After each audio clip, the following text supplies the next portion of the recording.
నాకు ఇచ్చినటువంటి ఈ గంటన్నర సమయంలో నేను జీవితంలో ఉండే ప్రతి సమస్యకి మీకు మీ తల్లిలా తండ్రిలా సమాధానం చెబుతా, ఖచ్చితమైన గ్యారంటీ ఇస్తున్నాను నేను. ఈవేళ ఈ ప్రసంగం విన్నటువంటి యువతి యువకుడు ఎవరైనా వారు నాకు కన్న పిల్లలతో సమానం. నా ఇద్దరు కొడుకులే ఇక్కడ ఉండి వింటున్నారు నేను అనుకుంటున్నా, అందుకని నేను మాట్లాడగలుగుతాను. ఈ పిల్లలందరి రూపంలో మా శ్రీశ్రీ, మా గురజాడ, మా ఇద్దరు పిల్లలే నాకు కనపడుతున్నారు. నేను నా పిల్లలకి చెబుతున్నాను అని చెబుతున్నాను తప్ప వేరే ఎవరికో చెబుతున్నానని నేను అనుకోవడాలా. ఈవేళ ఆధునిక జీవితం ఎంత ఆందోళన సహితంగా ఉందో మీకు తెలుసు. ఆహారం కల్తీ, కూరగాయలు కల్తీ, ఊరగాయలు కల్తీ, అన్నీ కల్తీ, మనుషులు కల్తీ, మాటలు కల్తీ. కారణం మనిషి మనస్సు కల్తీ అయింది.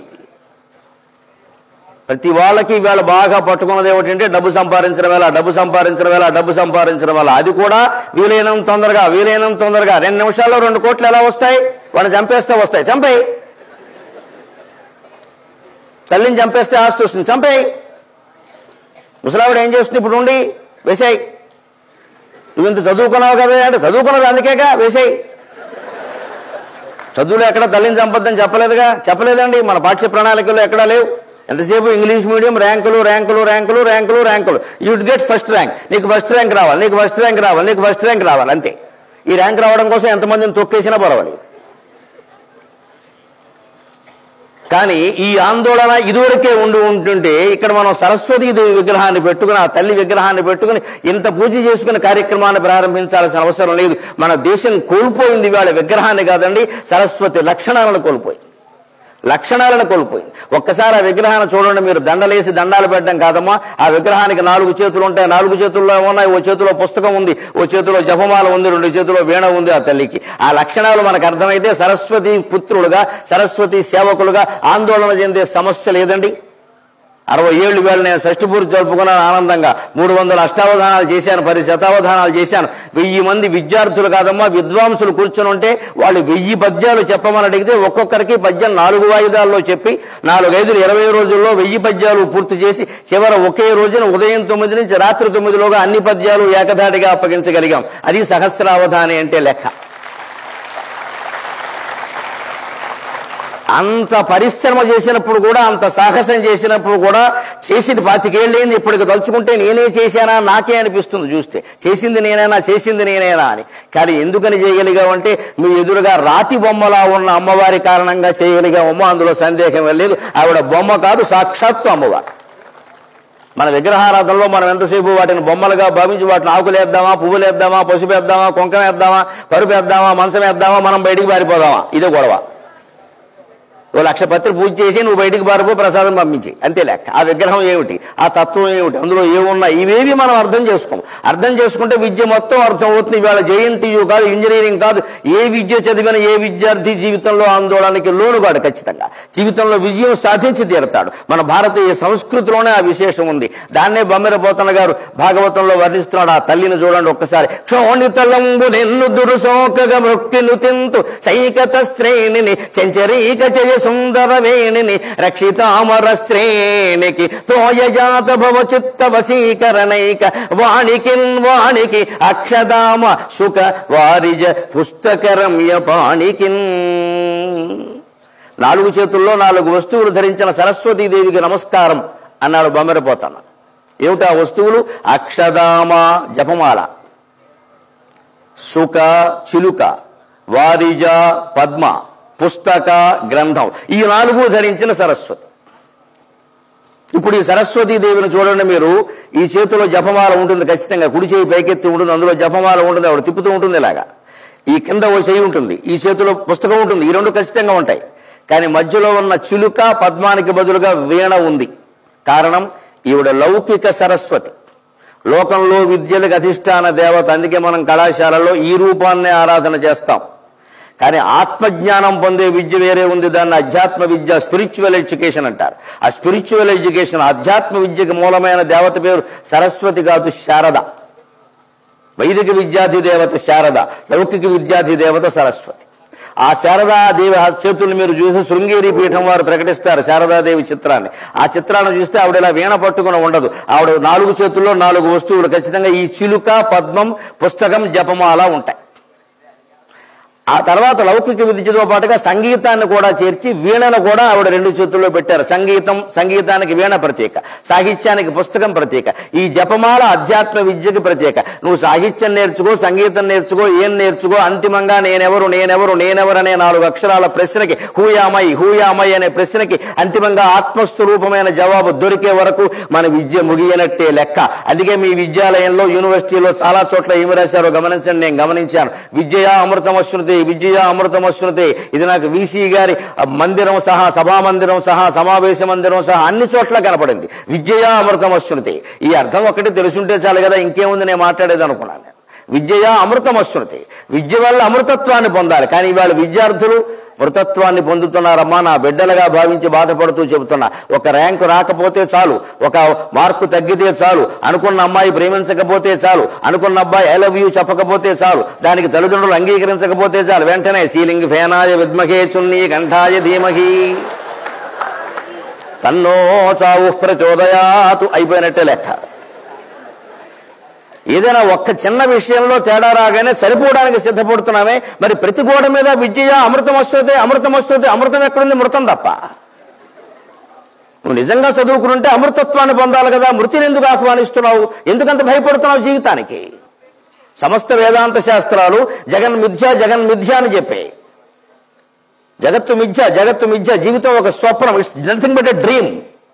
ఇప్పుడు నేను మాట్లాడడం, మీరు వినడం సహా సమస్తము కలే. నాకు ఇచ్చే పారితోషికం ఒకటే సత్యం. అది కళ అనుకుంటే కష్టం. అన్ని కళ అయినప్పుడు ఎందుకంత భయపడాలంటే అది కళని అర్థమైతే కదా. అదేదో సొంతం, అదేదో సౌభాగ్యం, అదేదో పీకేద్దాం, అదేదో నాకేద్దాం, ఇదే గొడవ ఎంతసేపు.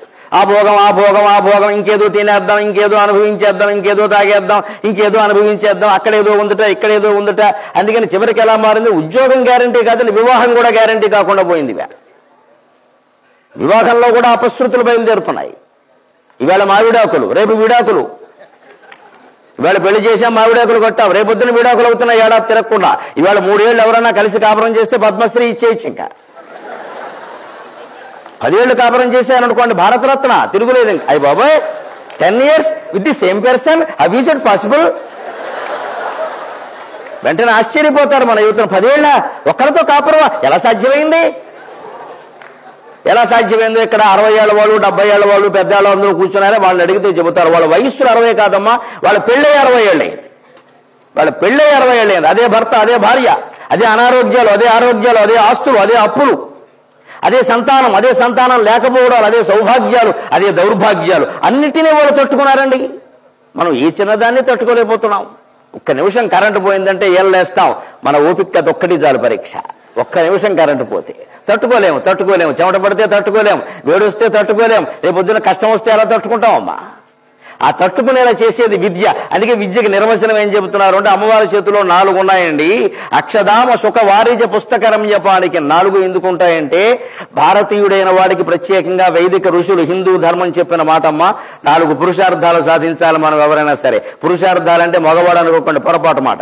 పురుష శబ్దం వేదంలో, శాస్త్రంలో, పురాణంలో ఎక్కడొచ్చినా మనిషి అని అర్థం, మగవాడని అర్థం కాదు. పురుష అంటే మనిషి, జీవుడు అని అర్థం. ఆడ మగ అందరికీ ఒకటే. ఏమిటవి? ధర్మం, అర్థం, కామం, మోక్షం. ఈ 4ంటిని సాధించాలి. ఇది జీవిత లక్ష్యం. ఇంజనీర్ అవ్వడం, డాక్టర్ అవ్వడం, నెంబర్ 1 అవ్వడం ఇది లక్ష్యం కాదు. అమెరికా వెళ్ళడం, ఆస్ట్రేలియా వెళ్ళడం, తల్లి పోయినా తండ్రి పోయినా తిరిగి రాకుండా ఉండడం ఇది కాదు లక్ష్యం. ఇక్కడ మాకు ఖాళీ లేదనడం, బిజినెస్ అనడం ఇది కాదు. ధర్మం, అర్థం, కామం, మోక్షం. నీ ధర్మం నువ్వు నెరవేర్చావా? ప్రతి వాళ్ళకు ధర్మం ఉందండి. విద్యార్థికి ధర్మం ఉంది. ఏరేయడం, కేకలేయడం కాదు కదా ధర్మం. క్రమశిక్షణతో ఉండడం ధర్మం. అది తప్పాం. ఉపాధ్యాయుడిగా ధర్మం ఉంది, సమయానికి రావాలి, పాఠం చెప్పాలి. ఆయన ఏమంటాడు?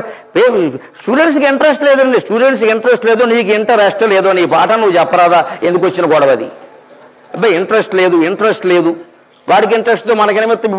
మీరందరికీ ఎంతమందికి ఇంట్రెస్ట్ ఉందో నాకు తెలుసా అమ్మా. నేను మాట వచ్చాను 10 కాదు 12ంటికి మాట్లాడమన్నా మాట్లాడతాను. నాకు ఇచ్చిన సమయం నేను మాట్లాడతాను. నా బాధ్యత నేను చెయ్యాలి, నా ధర్మం అది. తేడా ఉంటే మిగిలిన వాళ్ళు చూసుకుంటారు. పాఠం చెప్పినా అంతే, పాఠం విన్నా అంతే, వంట చేసినా అంతే, అన్నం తిన్నా అంతే. మన ధర్మాన్ని మనం చేయాలి. ఆ ధర్మం ద్వారానే అర్థం డబ్బు సంపాదించాలి. ధర్మమైన కార్యక్రమం ద్వారా అర్థం డబ్బు సంపాదించాలి. అధర్మంగా డబ్బు సంపాదించాలని ఆలోచించకూడదు. ఇవాళ దురదృష్టవశాత్తు ఈ విద్యార్థులను నేను ఒక్క నింద చేయనండి. ఇంగ్లీష్ మీడియం కారణంగా, ఎల్కేజీ కారణంగా చిన్నప్పటి నుంచి నేర్పేసింది ఏమిటంటే నువ్వు ఎంత సంపాదించావనేది ముఖ్యం, ఎలా సంపాదించావనేది ముఖ్యం కాదని చెప్పారండి. చెప్పావా లేదా? మన ఓటమి మనం అంగీకరిద్దాం. నువ్వు సంపాదించు, get first rank, 1000 salary, 1 lakh salary, 1 crore salary, అంతే తప్ప ఎందుకింత జీతం? ఇదంతా ఏం చేసుకుంటాం? ఈ డబ్బంతా ఏం చేసుకోవాలి? అక్కర్లేదండి. సంపాదించాలంతే, సంపాదించాలి. మరి బిల్ గేట్స్ ఎంత సంపాదించాడు, వాటర్ గేట్ ఎంత సంపాదించాడు, మెయిన్ గేట్ ఎంత సంపాదించాడు, దొడ్డి గేట్ ఎంత సంపాదించాడు. సంపాదించిన వాళ్ళనే మనకు ఉదాహరణగా చూపించారు. కానీ ఏమీ సంపాదించకుండా, సంపాదన మీద దృష్టి లేకుండా కేవలం ప్రాచీన సంప్రదాయాన్ని నమ్ముకుని ఇవాళ యూనివర్సిటీకి ఒక గీతాన్ని రాయమంటే పరమ నిరాడంబరమైన సాహితీమూర్తిగా, భారతీయ సంస్కృతి ప్రతీకగా మా ఎంగన్న గారు ఇచ్చి ఇక్కడ 5 నిమిషాలు నిలబడి మాట్లాడితే మనం ఎంత ఆనందించామండి. ఆయన నాకంటే వయస్సులో ఎంత పెద్ద ఆయన. నేను రాగానే లేచి నిలబడి నాకు స్వాగతం చెప్పి నమస్కారం చెబుతున్నారు. పొద్దున నేను కారు దిగినప్పుడే మీరు పెద్దవాళ్ళు అంటే మీరు సరస్వతీ పుత్రుడు అండి అంటున్నారు. మనం వయోభేదాలు చూడలేదండి, జ్ఞానాన్ని పట్టించుకున్నాను తప్ప. ఇవాళ ఉందా? ఆశ్చర్యకరంగా ఉంటుందమ్మా. 20 ఏళ్ల కుర్రాడు వస్తాడు, నాకు చెయ్యి చాపుతాడు. నాకు షేక్ హ్యాండ్ ఇవ్వడానికి అతనికి ఎంత ధైర్యం ఉండాలండి? అది ఏం సంస్కారం అసలు? నాకు నువ్వు చెయ్యి చాపుతావు, నేను గర్ల్ ఫ్రెండ్ అనా బాయ్ ఫ్రెండ్ అనా? నాకు చెయ్యి చాపుతావా? నా వయస్సు ఏమిటి, నీ వయస్సు ఏమిటి, నువ్వు నాకు చేయి చాపుతావా? నీ చేతులు నేను ముట్టుకోవాలా? అవసరమా? అది ఎప్పుడు కడిగావో నాకు తెలుసా? గట్టిగా మాట్లాడతాను ఖచ్చితంగా. చేతులు చాపకూడదండి ఎవరికి. నమస్కారం చేయాలి, మన సంస్కారం అది. ఖచ్చితంగా నమస్కారం చేయాలి, అలవాటు చేసుకోండి ముందు అది. కొన్ని మన వయస్సు వాడైతే వేరే విషయం. 70 ఏళ్ళ వాడు కూడా షేక్ హ్యాండే. బాలసుబ్రహ్మణ్యం వచ్చిన షేక్ హ్యాండేనా? 50,000 పాటలు పాడాడమ్మా పెద్ద మనిషి బాలసుబ్రహ్మణ్యాన్ని మీరు షేక్ హ్యాండ్ ఇస్తారా? కాళ్ళకి దండం పెట్టాలి అనుమతిస్తే, లేదా 2 చేతులు జోడించి నమస్కారం పెట్టాలి, అది సంస్కారం. అబ్బాయి ఎవడు కనపడితే వాడికి షేక్ హ్యాండ్ ఇవ్వడం, వాడు భుజం మీద చేయడం, సెల్ఫీ దిగడం, వాడు మూతిలో మూతెట్టి. పెద్దవాళ్ళతో సెల్ఫీ దిగుతామా? అదే అవసరం? ఈ మొహం కోడిగుడ్డైంది, ఆ మొహం కోతి మొహం అయింది. ఇక్కడ ఇంత చేస్తే ఆ సెల్ఫీలో ఒక్క మొహం సరిగ్గా రాదని కోడిగుడ్డు మొహాలే వస్తాయి.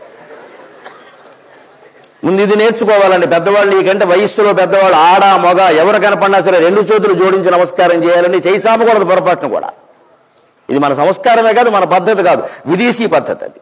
ఎందుకంటే వాళ్ళు చచ్చిపోతారమ్మా, వాళ్ళ చలి దేశాలు. లండన్లో చలి, అమెరికాలో చలి, ఆస్ట్రేలియాలో చలి, జీవితం అంతా చలి వాళ్ళకి. ఆ చలికి ఏమిటంటే ఎదురువాడితో చేయగలపగానే కాస్త వెచ్చగా ఉంటుంది. మనకు ఆ సమయం వెచ్చదనంతో పుచ్చిపోతున్నాం ఇక్కడ మనం. మనది ఉష్ణదేశం. అందుకే బాగా బిగుతుగా ఉండే దుస్తులు, సాక్స్ వేసేసి, షూ వేసేసి మనం ఉండకూడదు, అలాగే చచ్చిపోతాం అన్యాయంగా. మనది ఉష్ణదేశం. మనకి వేసవకాలం, వర్షకాలం, శీతకాలం ఇన్ని ఉండవు. 2 కాలాలు ఉంటాయి. ఒకటి వేసవకాలం, 2 పోయే కాలం.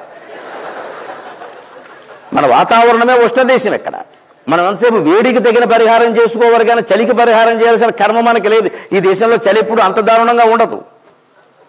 మన ధర్మం ద్వారానే అర్థం సంపాదించాలి, ముందు నేర్చుకోవాలి. మీరు విద్యార్థులందరూ ఇక్కడి నుంచి ఫస్ట్ ఇయర్ వాళ్ళు ఉన్నారు, చివరి సంవత్సరం వాళ్ళు ఉన్నారు, రేపు పొద్దున ఇంజనీర్లు అవుతారు, రకరకాల వృత్తుల్లో ప్రవేశిస్తారు. MBA విద్యార్థులు సంప్రదాయ పద్ధతిలో గజ్జలు మోగిస్తూ నాకు స్వాగతం చెబుతుంటే సరస్వతీ మాత నా ముందు నిలబడిందని ఆనందించాను. ఒక సాంకేతిక విశ్వవిద్యాలయంలో ఇటువంటి సంస్కారవంతమైన స్వాగతాన్ని నేను ఆశించలేదమ్మా. నేను పొంగిపోయాను నిజంగా. ఇవాళ నా దేశం బతుకుంది అనుకున్నాను నేను ఆ విద్యార్థులను చూసి.